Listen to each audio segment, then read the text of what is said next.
moment with me. This one. Graduates, I'm challenging you to commit to this moment right here, right now. Commit to it. Freeze it into your memory. Take a moment selfie and never forget it. Outside the walls of this beautiful venue is a world that consumes what you do.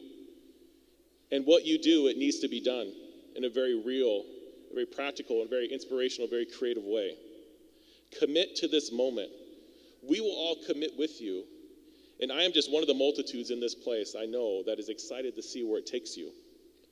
Congratulations. You've earned it. Be proud. Be #AI proud. And take another look around. We are all here committing to this moment because of and with you. Congratulations.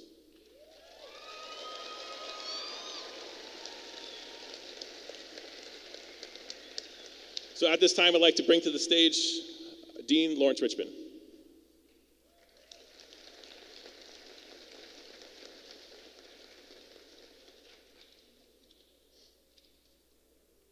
Graduates, as I see you seated here before me at this moment, a moment you and your loved ones should be very proud of, I'd like to ask you something. Do you remember New Student Orientation? Hopefully you have at least a vague recollection of that time a few years ago. Do you recall the first question I asked you as you sat collectively in the classrooms that would become so familiar to you over the last few years? I asked, why are you here? And if memory serves, many of you were shy and didn't necessarily speak up at that time, so you were given the answer. You came to the Art Institute to earn an education, one that would start you on a journey into becoming a professional in the field in which you are about to enter. Later, you were asked a second question. How do you get to the top of the mountain? You answered, one step at a time. Indeed, your AI journey has not been easy. But then again, no one told you it would be. In fact, on day one, we made sure that you knew the road ahead would not be easy. Yet, if you worked hard and persevered, you would one day reach this moment. Indeed, things could have been a lot easier. Assignments could have been watered down, expectations could have been lowered, mediocrity could have been accepted. But then, what kind of critical thinker would you be? What kind of chef or creative artist would you have become? How effective would you be in communicating your artistry and brilliance? Thus, today's ceremony is more than just a formal declaration that you have obtained the necessary components to complete your degree requirements. Rather, your graduation is a time to recognize the determination and sacrifice it took to complete a rigorous program of study. As you complete your journey at the Art Institute, I'd like to share with you one of the things that one of the great teachers of my life said to me during a very impressionable time. The most important job, next to being a parent, he told me, is being a teacher. Now, this was one of my college professors, and he was also a parent, so he might have been a little bit biased. But I couldn't agree more that teaching is one of the most important jobs a person can have. And while we're here today to celebrate you and the very hard work that you've done, it also gives us a chance to acknowledge the help you received along the way. So in addition to acknowledging the family and friends who are likely a very important part of your success in graduating, I'd like to take a moment to recognize the hard work of some other very special individuals that helped you get here today. These are people whose help and advice you sought so many times, though you may not have always liked what they had to say. In fact, you may have wished a time or two that you hadn't asked at all, because they followed through and held you to task. You may have wished they'd backed off and let you take the easy way out. But I know that today you realize why they did what they did. They want you to be the best that you can be. They want you to enjoy the success in your field that they have enjoyed in theirs. Graduates, I'd like you to join me in thanking our faculty for all they do to guide and inspire.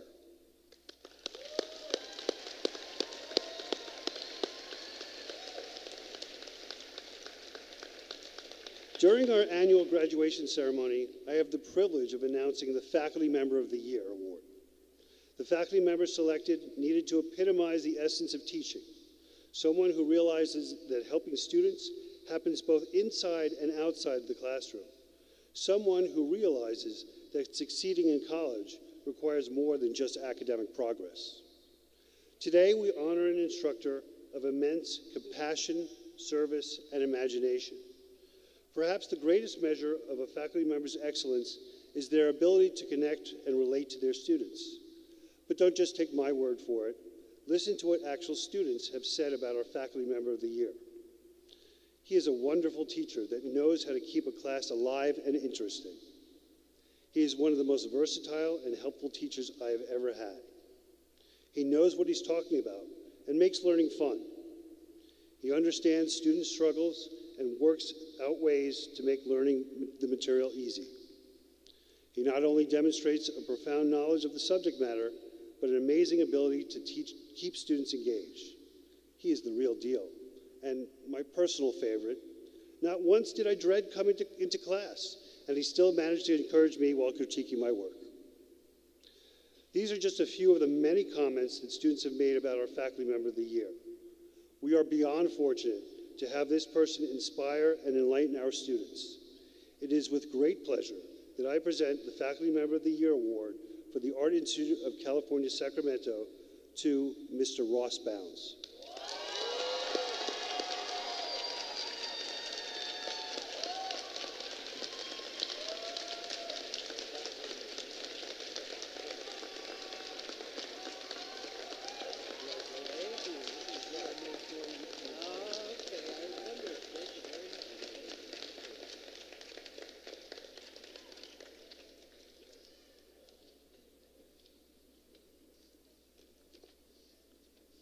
Congratulations, Ross. I'd like to introduce to you our graduate speaker today. Sophia Waite graduated as valedictorian of her graduating class in 2017. She's had a focus in commercial interior design and is now working as a corporate interior designer for Eschaton Retirement Communities, managing projects across 35 locations. While Sophia attended the Art Institute of California, Sacramento, she engaged in many extracurricular activities, such as volunteer work for designing apartment homes for domestic abuse victims for Weave. She is a two-time participant of the International Interior Design Association event called Merge, where the fashion industry meets interior design. She has worked as a production designer on 6 short films for student projects in the film program.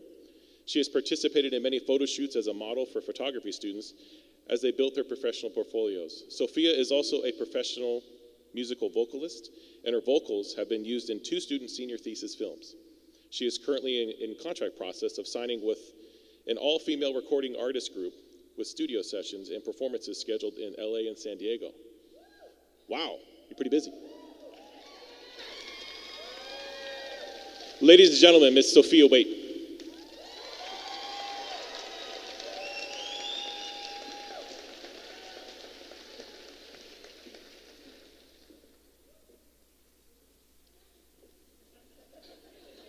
Like, where do I, yeah, thank you. I'm short. 1 year ago, I was sitting in the same seats you are all in right now. Graduating college, attending your graduation ceremony, sharing this moment with all of your family and friends, it's truly a joyous thing. You should feel strength, pride, accomplishment, maybe a little relief. But there is also one other emotion that you may be feeling that many choose not to discuss on their graduation day. And that emotion is fear. There is relief at the end of this milestone, but there's also the grieving involved in the end of this era. It's almost as though your security blanket has been ripped off and your training wheels are off. And then there's this sinking, overwhelming feeling of now what? While I attended AI, I was a full-time student, I worked full-time, and I did try to engage in every extracurricular activity that I could. I branched off into other departments, as previously mentioned. I started working on co-students' short films, Mary's, Josh's, and Arrow's, who are sitting in front of you. graduating today. I also made an effort to try to know my teachers respectfully. The point is, I was determined to make a lasting impression of myself and build a reputation while I was in school. I believed that I had accomplished that. I was valedictorian of my graduating class, and I had developed so many lasting relationships with my peers and my teachers. I walked across this stage with pride. And then what? The very next day, I clocked back in to work at my retail job, feeling that same feeling that you feel the day after Christmas. Nothing had changed really for me, other than the fact that now I could say that I was college educated. So I did the next step by submitting applications everywhere. I went to job fairs for design, portfolio reviews with industry professionals, but I soon started to see myself as a nobody. This name that I tried to build for myself while in school wasn't seeming to translate into the professional world, because here I was starting at the bottom. I felt like I was lost. I was terrified and like I was drowning. I had promised myself that I am not going to let this degree go to waste. I am not going to stay at my dead-end retail job. I was so down on myself, so discouraged, disappointed in myself. I felt that I had failed to live up to my own expectations. I felt like I was doing everything in my power that I was supposed to do, reaching out to my professors for advice, reaching out to career services, which Leah can attest to, wherever you are, Leah. I was feeling almost desperate to get into this industry that I had just worked 4 years to get into. But then I had an epiphany, a little bit of a wake-up moment. I remembered one little word that was the key to unlocking opportunity for me. And that word was patience. There is some truth to the old saying that all good things come to those who wait. In that moment, when I decided to relinquish some control, the hazy fog of my frustration and my disappointment dissipated. A big booming voice came at me and slapped me across the face, and it said, "Sophia, you've been out of school for only 4 months. That's nothing. Remember being in school for only 4 months, and you were still trying to figure out how to hold a pencil correctly to draw." Now, this voice wasn't telling me to stop the path that I was going on. On the contrary, keep submitting applications in your resume everywhere. It doesn't matter. Only one good fit has to stick. After I took the power out of the fear of graduating, I unlocked so many additional opportunities for myself. And I remembered the person that I was meant to be, who I tried to be in school. That girl never disappeared. For all of you, no matter where you are starting out, you will always be that talented artist that was sitting in Bill Meade's class, in Morosi's class, in Nate's class, in Mahalo's class. Remember your strength. And know that it is normal to feel fear after today, but to also be excited about what's going to come next.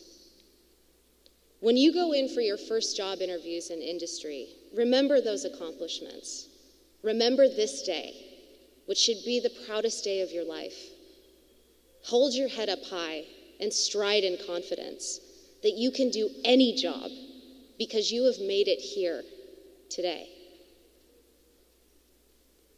Take a moment and really have it resonate with you that every single person in this room, the teachers on this stage, your family sitting behind you, your colleagues sitting next to you, all want to see you succeed. After graduating, it's all too easy to lose touch with people, but these connections that you've made along this journey are all tools. Learn how to use them. I know this was a lesson that I had to learn. You'd be surprised at how willing your peers and your mentors are to help you if you only just ask. In creative industries such as ours, we can never underestimate the power of networking and the power of our collective strength. You never know what old classmate of yours may be looking for a position to be filled, or vice versa. Having said that, it's only half the battle. After today, you must put in the effort. Just as hard as you have worked through school, now it's the time to work even harder. Because unfortunately for us artists, although we may have each other's support, it's still a competitive world out there. Keep your name in their minds. After I had my aha moment when I decided to learn patience, I decided to open myself up to more possibilities. One day after working my dead-end retail job, I was scrolling through Craigslist, of all places. I saw a job posting for a company that maybe I'd qualify for. The title was Project Design Specialist for a company called Eschaton that owns, operates, and manages retirement communities. I applied and heard nothing. And that was nothing new. About a month later, I saw the posting again, so I applied again. Within an hour of my second application, no exaggeration, I got a call to set up my first initial phone interview. The interview process was a phone interview, a timed design assessment, and then a panel interview with the board of directors. They meant some serious business. I was so nervous, thinking, I'm not qualified for this. I'm straight out of college. While in the interview, I took a chance, and I asked my interviewer an impending question of mine. Why has this position been open for so long? Is there something that I need to know before getting into this? And she told me that the most important thing to me is trying to find the right fit that will mesh well with the dynamics of my department. I respected that, and she had found her good fit. About a week later, I received the phone call that I had beat out all of the other candidates, of which were plentiful.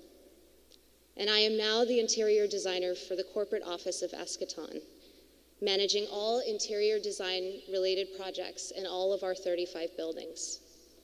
I get to travel a lot. In April, I just went to Savannah, Georgia with my boss for a conference, and I was wined and dined by corporate vendors with me holding their contracts in my hands. My work has also agreed to send me to San Diego next month to be CAP certified, which is a certified aging in place specialist. I'll also be taking the IDEX exam so that I am a nationally certified and recognized interior designer. I'll also be taking the EDAC exam this year to where I'm specialized in healthcare. My work has agreed to provide me with all of this continued education. Within all of these perks, though, be careful what you wish for. Homework in school was nothing. I have a list of about 132 projects, all for me to design and project manage across those 35 buildings. Now the real work has begun. I didn't get an entry-level, straight out of college job because I remembered to be patient, to have faith, and apply myself even after college. If I can do that, so can any of you. For a period of time, I let the fear control me, and then I let it go. Anyone would be lying to say that there isn't something scary about sitting in your seats right now. Overcome it. Strive for more. Know your worth. Be confident, yet always be eager to learn more. Be proud, but know that this is only the beginning. And how exciting is that? Thank you.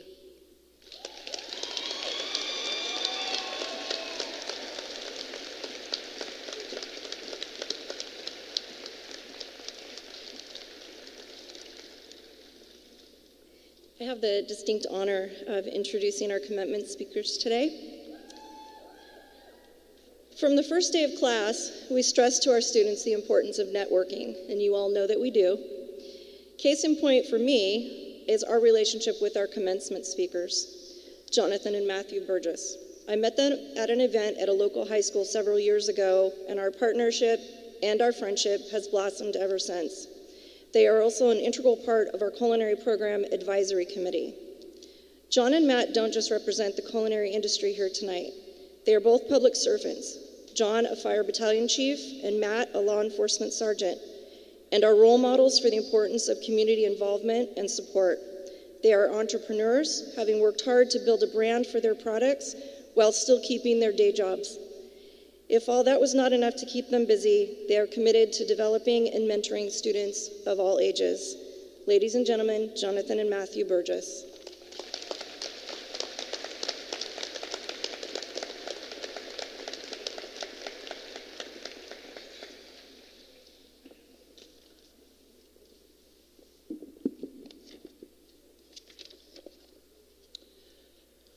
Well, as much as I'd like to start this story with talking about my twin brother from birth in our mother's womb, I'll refrain. However, you must fully hear our story to understand the message we're about to deliver. We're the youngest of six children from our mother and father, a total of 9 if you count the siblings that were my father's prior marriage. Growing up, we can remember stories of our mother talking about being pregnant with twins. Of course, in the 70s, when she was pregnant, the doctors didn't know she had 2 inside. However, having 4 kids prior, she knew something was different because it was impossible to be kicked twice, high and low, and only have 1 person inside. Either I had 2 sets of legs or she was carrying twins. I thank God I wasn't in there alone with 4 legs. It wasn't until I was born 3 months early and less than 3 pounds, the doctors knew there was another one. The doctors ruled us not identical twins because there were 2 placentas, yet 1 umbilical cord that split. In fact, they even said once we grew older, we'd look less and less alike. As you can see, they were wrong. Because of my positioning in our mother's womb, I was up higher, and so I got all the food first. As I said, there were 2 placentas, 1 cord that split. My brother got what was left over.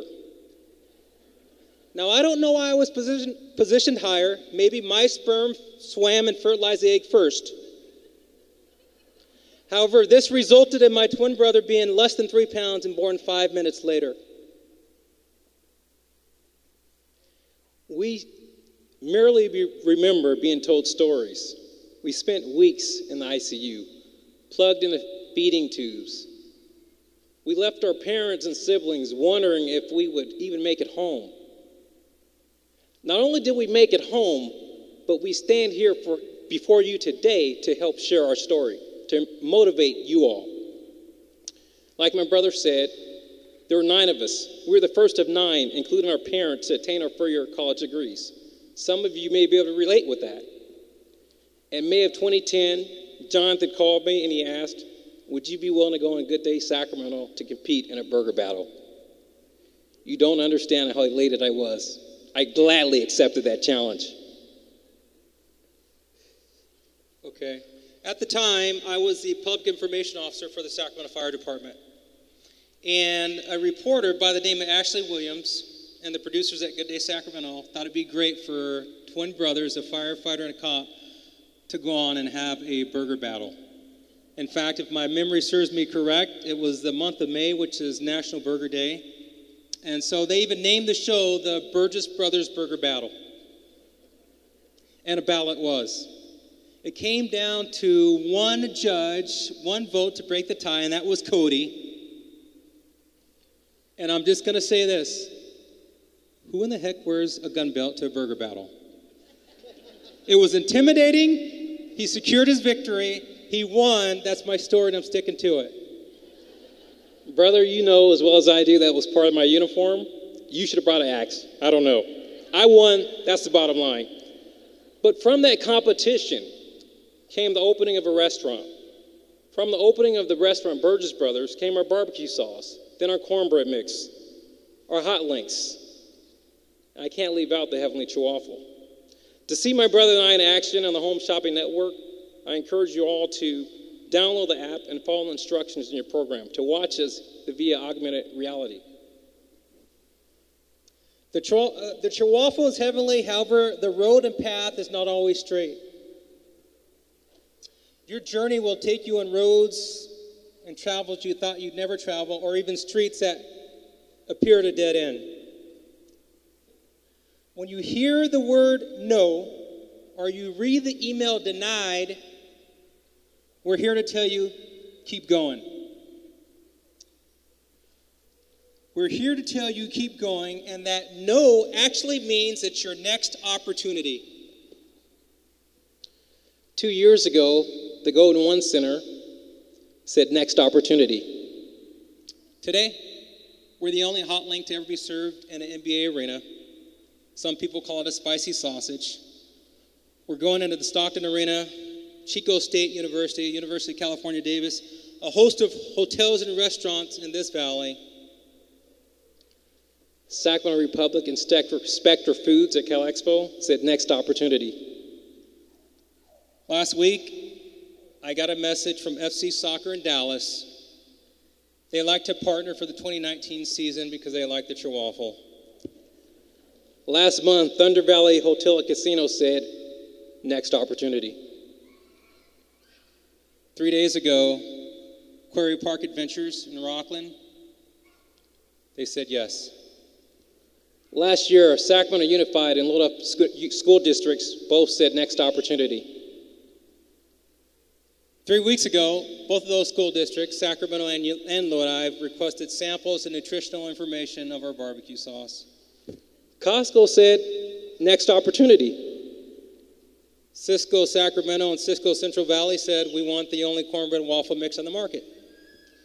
Unified Grocers and Rayleigh said, Burgess Brothers, we like you, but your barbecue sauce has been discontinued. California Food for California Kids said we're going into their catalog for the 2019 school year. See, folks, no's are designed for us to obtain more knowledge and position ourselves for the next opportunities and the future yeses of tomorrow. When you're denied, we challenge you to look at it as your next opportunity. When my brother told me he was adding to our schedules, and he volunteered us for advisory boards, committees, youth mentorship programs, and the list goes on, I said, little brother, are we getting paid? I said, absolutely not. We're doing it for free. Little did I know he was positioning us and aligning us to obtain the knowledge and assemble with the people and businesses we wanted to work with or be. Graduates, let us introduce you to an acronym, K-POP. It's our acronym, and it's going to help navigate you through the waters and the roads that appear that they're going to dead end. Knowledge is what you must first obtain, so that's a K. P is for positioning. You've got to be in position. O is for opportunity, and the last P is for power. Knowledge. Although you've earned your degrees, we encourage you to continue to study your craft. You heard from Sophia. She didn't stop with her degree. She continues to study. The more knowledge you become, the better equipped you will be provided the opportunity to shine. You all have the ability to light up the world, but understand that light won't shine without sacrifice. Are you willing to continue to work hard in order to attain your ultimate dreams? We ask you that question.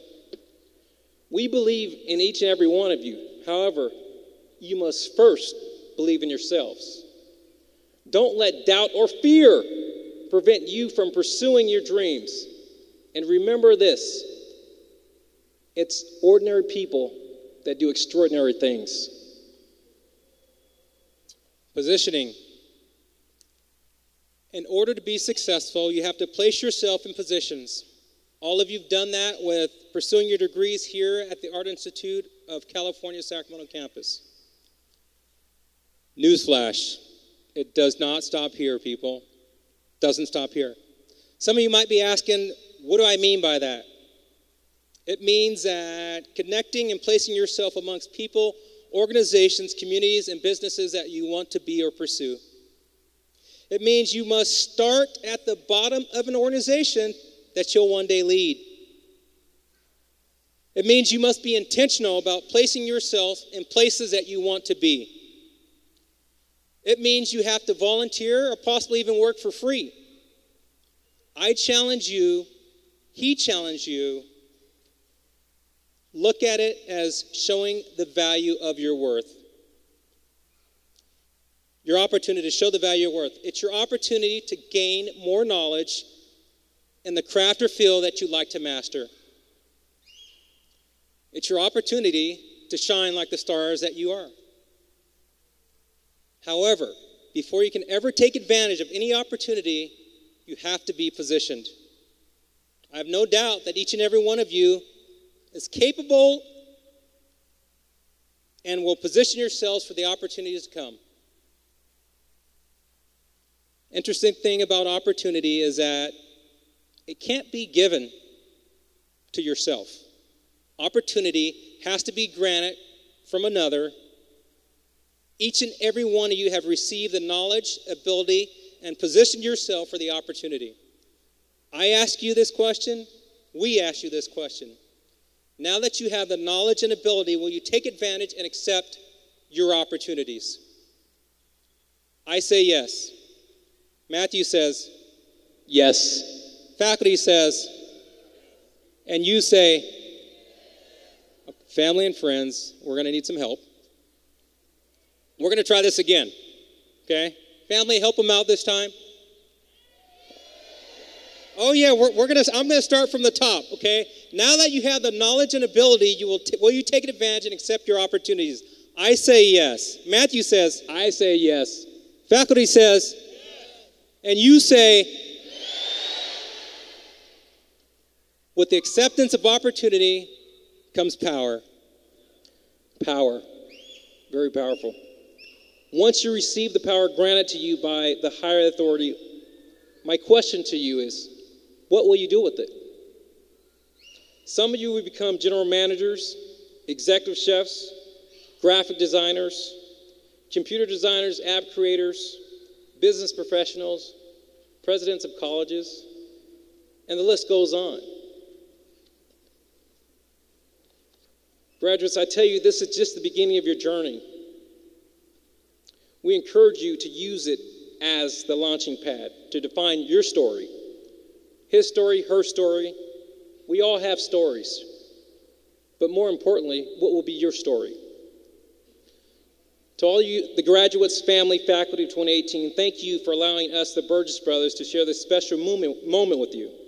All of you have made sacrifices, all of you have worked hard, and most importantly, all of you have earned the right to graduate from the Art Institute of California, Sacramento, with degrees and diplomas that range from interior design, gaming, video production, graphic design, culinary and pastry, and too many more to name. Let us leave you with these final words.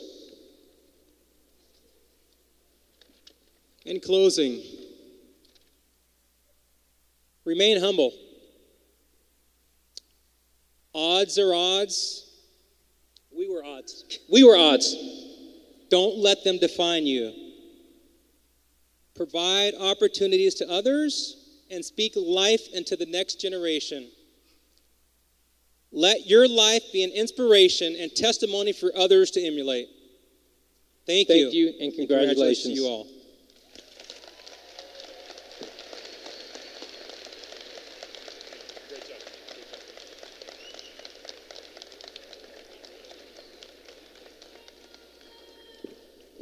Thank you, Jonathan and Matthew. I and the staff and faculty at the Art Institute of California at Sacramento take pride in seeing our student veterans complete their education.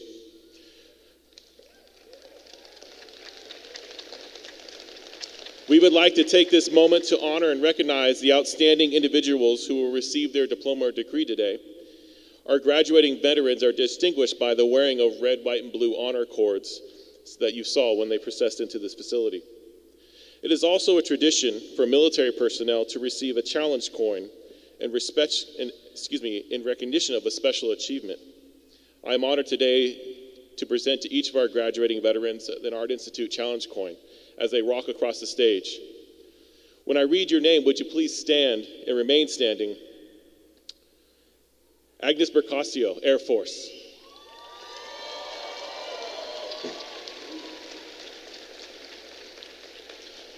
Joseph Boutte, Army.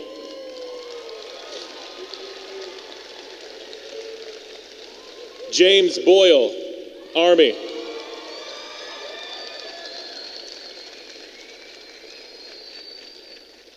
Ramona Linam, Air Force.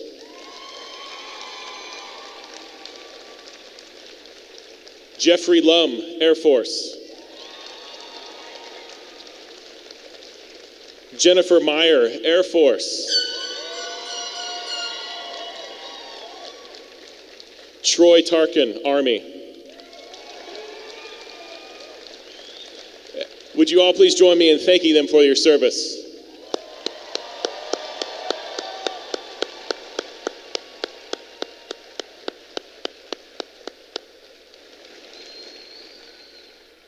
You may be seated.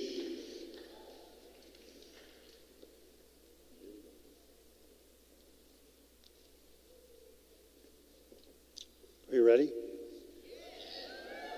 Okay, that's what I thought. We have now come to the very important part of today's program, in which we have the honor of presenting the candidates for graduation.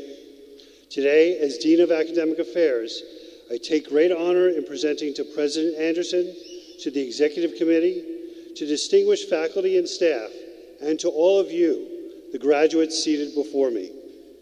Today's commencement ceremony is the culmination of years of hard work.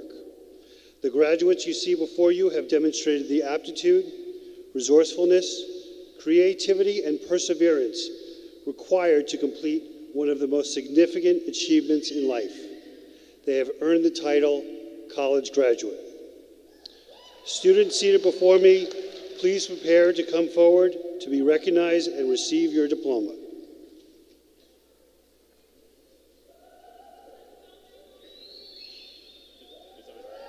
Will the candidates from the Bachelor of Science in Fashion Marketing and Management please come forward?